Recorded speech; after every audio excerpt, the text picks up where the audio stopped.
थे अपने पोते को 99 थप्पड़ जड़ देते थे, क्योंकि उन्हें पता था कि इस बच्चे के अंदर एक खतरनाक ताकत छुपी है, ऐसी ताकत जो एक मुक्के में पत्थर जैसे इंसान को भी खत्म कर सकती है। दादाजी नहीं चाहते थे कि उनका पोता कभी किसी मुसीबत में पड़े, इसलिए वो रोज उसके साथ बहुत सख्ती से पेश आते थे। लेकिन बच्चा भी क्या करता, उसके अंदर की ताकत उसे चैन से बैठने ही नहीं देती थी। वो जब भी खेलता तो अपने दोस्तों को इतना मारता कि उनके सिर से धुआं निकलने लगता। हर बार दादाजी को सबके सामने आकर हाथ जोड़कर माफी मांगनी पड़ती। आखिरकार पोते की वजह से बार बार मुसीबत आने लगी तो दादाजी ने एक रात चुपचाप घर ही बदल दिया। वो नहीं चाहते थे कि उनका पोता इस खून खराबे की दुनिया में फंसे, इसलिए उन्होंने अपनी पहचान छुपाकर उसे एक आम इंसान की तरह पालने का फैसला किया। लेकिन सबसे बड़ा डर ये था कि कहीं ये मासूम किसी दिन अपनी ताकत से किसी निर्दोष को नुकसान न पहुंचा दे। इसलिए दादाजी ने गुलेल की रबर से एक ब्रेसलेट बनाया और उसे पोते के हाथ में पहनाकर कहा, जब भी गुस्सा कंट्रोल ना हो तो किसी और को नहीं बल्कि खुद को मारना। और जिस दिन ये दर्द भी महसूस होना बंद हो जाए, समझ लेना तुमने खुद को काबू करना सीख लिया है। लेकिन किस्मत को कुछ और ही मंजूर था। कुछ ही समय बाद दादाजी की लाश जंगल में मिली, वो भी बिना किसी वजह के मारे गए थे। ये देखकर लड़का पूरी तरह टूट गया। उसे समझ ही नहीं आया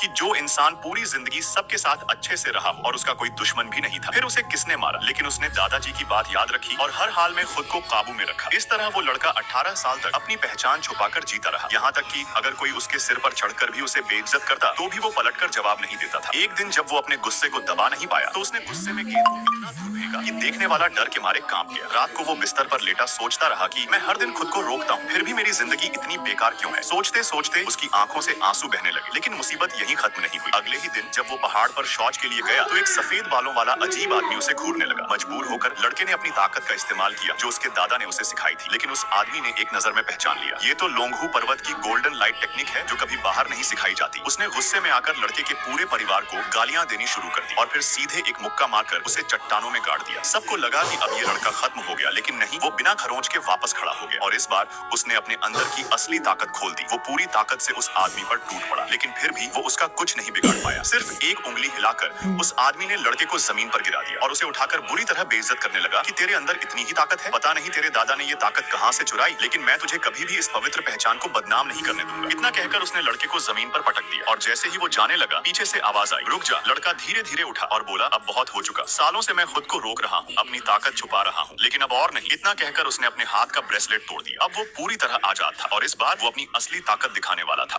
दादाजी बिना कुछ सोचे समझे अपने पोते को 99 थप्पड़ जड़ देते।